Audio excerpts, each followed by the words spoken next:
In today's video, I'm going to teach you how to make a choir effect in Soundtrap. Start by opening your browser and heading to Soundtrap's Music Maker's site.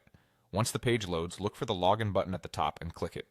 On the Sign In page, choose Login with Google, then select your Google account to continue. If you're already signed in, Soundtrap will take you straight to your home area. If not, just follow the prompt and you'll be in within a moment. From your home screen, click Studio to open the workspace. This is where your tracks live and where we'll add the choir effect. In the timeline, click the track you want to edit. This could be a lead vocal, a synth pad, or any sound you want to turn into a lush, choir-like layer.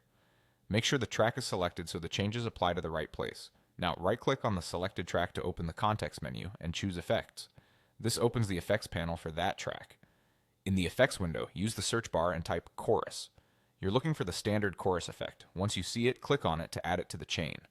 With the chorus effect loaded, let's shape it into a choir. The depth control is your main driver here.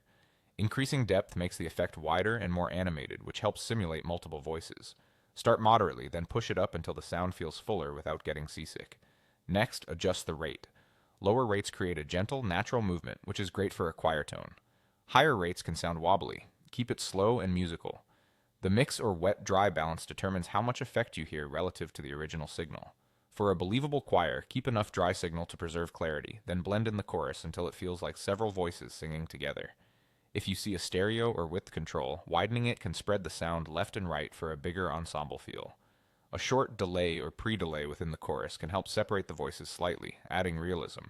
As you tweak, solo the track to focus on details, then listen in context with the rest of your project.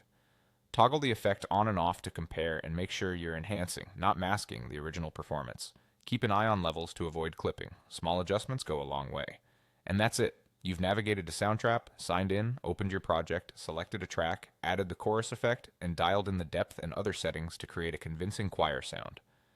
Save your project and enjoy that rich, layered texture.